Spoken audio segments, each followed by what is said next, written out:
নমস্কার, story officially চ্যানেলে আপনাদের প্রত্যেককে স্বাগত। নিজের স্বার্থ পূরণ করার জন্য যদি কেউ অধর্মের পথকে আশ্রয় করে, কিন্তু সে তার পতনও নিশ্চিত। যে অধর্ম কাজ করছে আর তার দিকে বহন করে সেও যদি নিজের স্বার্থ সিদ্ধি করার জন্য অধর্ম কাজ করে, কিন্তু অধর্ম কাজ করলেও নিজের পথ, নিজের সব কিছু মান সম্মান রক্ষা করার জন্য যদি অধর্ম পথকে অবলম্বন করতে হয়, কিন্তু এটা মনে রাখতেই হবে তার পতনও নিশ্চিত। আমরা এর প্রমাণ পাই মহাভারতে অস্ত্রগুরু, পাণ্ডবদের অস্ত্রগুরু ছিল দ্রোণাচার্য। দ্রোণাচার্য শুধুমাত্র তার পুত্র অশ্বত্থামা যাতে রাজ পরিবারে রাজার পুত্রদের মতন তার জীবনযাপন এবং তার খাদ্য আচার সব কিছু রাজার পুত্রদের মতন, রাজকুমারদের মতন যাতে সেও চলতে পারে, তার জন্য দ্রোণাচার্য তিনি পাণ্ডবদের পক্ষ ছেড়ে তিনি কৌরব পক্ষে যান। পরিণাম তার কি হয়েছিল? একজন এত বড় যোদ্ধা, যে নাকি অর্জুনকে শ্রেষ্ঠ ধনুর্ধর তৈরি করেছে, সেই দ্রোণাচার্য অর্জুনের গুরু, পঞ্চ পাণ্ডবদের গুরু, অস্ত্রগুরু, এবং তার মতন যুদ্ধ কৌশলকে জানত, কিন্তু তার পরিণাম যুদ্ধক্ষেত্রে বিনা অস্ত্রে তার প্রাণ ত্যাগ করতে হয়। তবুও তার প্রাণ ত্যাগ করার মধ্যেও তার মোহ ছিল। অশ্বত্থামা নামে একজন হাতি মারা যায়, আর সেটাই যখন যুধিষ্ঠির বলে যে অশ্বত্থামা নামে একজন মারা গেছে, আর অশ্বত্থামা মৃত্যুর কথাটা সম্পূর্ণ না শুনেই, অসত্য একটা কথা শুনেই সে অস্ত্র ছেড়ে দেয় এবং এইভাবে তার মৃত্যু হয়।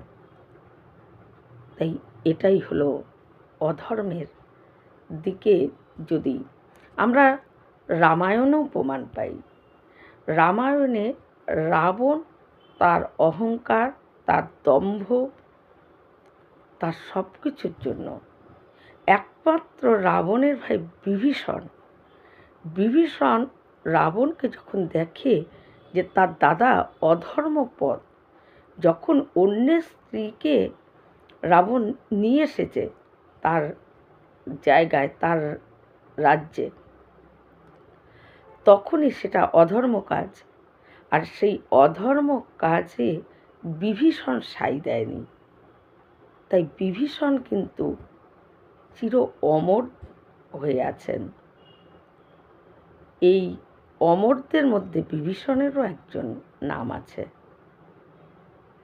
বিভীষণ, কারণ তিনি তার রাজপাট কোনো দিকে লোভ না করে সে ধর্মকে আশ্রয় করেছে। তাই সে চিরঞ্জীবীদের মধ্যে একজন। কিন্তু রাবণের সঙ্গে যে আর সব ভাইরা রাবণকে যারা সঙ্গ দিয়েছে, এমনকি তার পুত্র ইন্দ্রজিৎ সুদ্ধা, এত বড় বীর ইন্দ্রজিৎ, কিন্তু তারও পতন হয়ে যায়।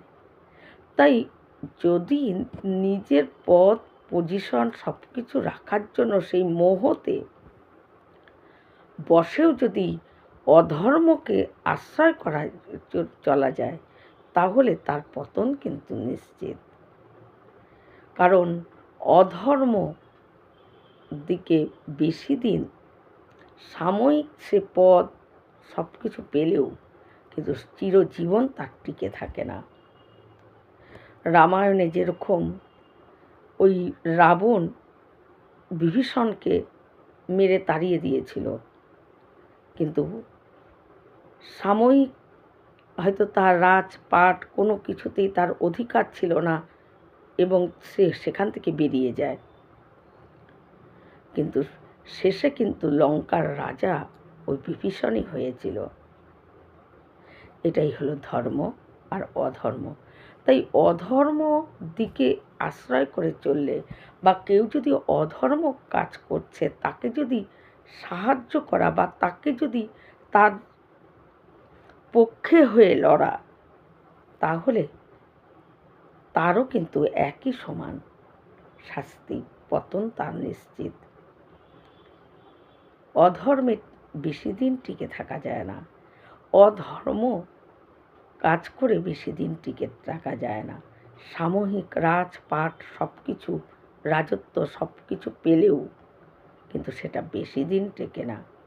কিন্তু ধর্মপথে যদি একটু দেরিও হয়, কিন্তু সেটা চিরস্থায়ী তার জন্য থাকে। যেমন বিভীষণ, তিনি শেষে রাজা হলেন, যাকে বার করে দিয়েছিল রাবণ মেরে। তাই এই মহাভারতও আমাদের শিক্ষা দেয় কর্ণকে। ভগবান শ্রীকৃষ্ণ নিজে কর্ণকে বুঝিয়েছিল যে তুমি অধর্ম, কর্ণর মধ্যে কোনটা ধর্ম কোনটা অধর্ম কর্ণের সম্পূর্ণ জ্ঞান ছিল, সেটা তিনি জানতেন। কিন্তু তার জীবনে একটা জায়গায় বাধা ছিল, অধর্মকে তার সাথেই তার থাকতে হয়েছিল।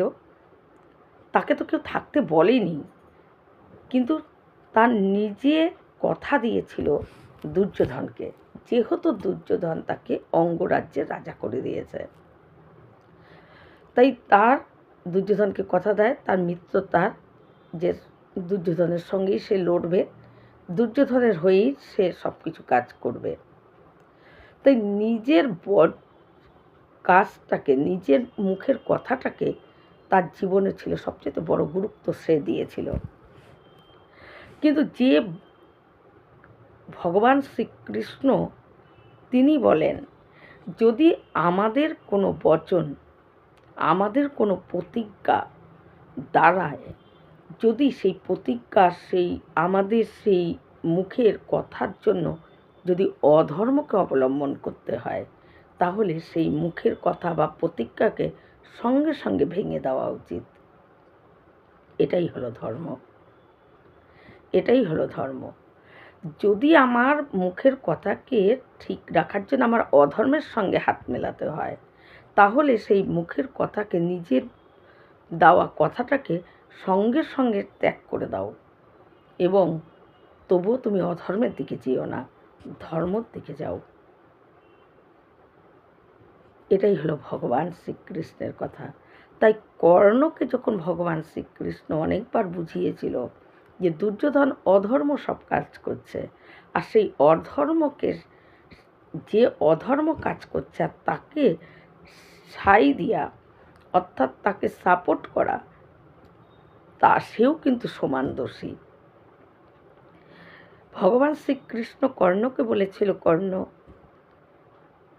তুমি এই পাণ্ডবদের মধ্যে হলো সবচাইতে বড়, আর আমি তোমাকে কথা দিচ্ছি, তুমি যদি একবার আমার সঙ্গে যাও, ওই পাণ্ডবদেরকে গিয়ে যদি তারা যদি জানতে পারে যে তুমি তাদের সবচেয়ে জ্যেষ্ঠ ভাই, আমি কথা দিচ্ছি যে যুধিষ্ঠির ওই সিংহাসনে বসবে না, সিংহাসনে তোমাকেই বসাবে। তোমার আজ্ঞা পালন করার জন্য যুধিষ্ঠির সবসময় জোড়হাত করে থাকবে। নকুল সহদেব তোমাকে চামর দোলাবে। ভীম, তুমি যে কোনো কাজে ভীমকে আদেশ করলেই ভীম সেই কাজ করে আসবে। অর্জুন তোমার মাথায় ছাতা ধরে থাকবে, কারণ ভগবান শ্রীকৃষ্ণ পঞ্চ পাণ্ডবদের বিষয়টাকে, তাদেরকে ভালো করে জানত। যে তারা এই পঞ্চ পাণ্ডব তারা কেমন। তারা যদি একবার জানতে পারে কর্ণ আমাদের ভাই, তাহলে এবং সেই বড় ভাই, তাহলে যুধিষ্ঠির জীবনেও কোনো দিন সে হস্তিনাপুরের সিংহাসনে যুধিষ্ঠির বসবে না, কর্ণকেই বসাবে। কিন্তু কর্ণ সব কিছু শোনা পরও ভগবান শ্রীকৃষ্ণকে একটা কথাই বলে যে আমি দুর্যোধনকে কথা দিয়েছি, তাই কথা আমি যদি এখন না তাকে তার কথা আমার মানতেই হবে, কারণ আমি তাকে কথা দিয়েছি। তাই দুর্যোধন অধর্মের যুদ্ধ অধর্ম কাজ করলেও কর্ণ তার সাথেই ছিল, তাই কর্ণেরও পতন হয়ে যায়। কারণ অধর্ম যে করে আর অধর্মকে যে করছে তাকে যে নাকি সাপোর্ট করছে, সাই দিচ্ছে, একই সমান অন্যায় হয়। যখন অভিমন্যুকে চক্রব্যূহ একটা অধর্মভাবে যুদ্ধ করে 7 জন মহারথীর সঙ্গে একজন 16 বছরের কিশোরকে সঙ্গে যুদ্ধ করে তাকে চক্রান্ত করে মারা হলো, একমাত্র সেই সময় অর্জুন ছিল অনেক দূরে। অর্জুন যদি থাকতো অর্জুন বাঁচাতে পারত, আর একজন বাঁচাতে পারত অভিমন্যুকে, সে হলো কর্ণ।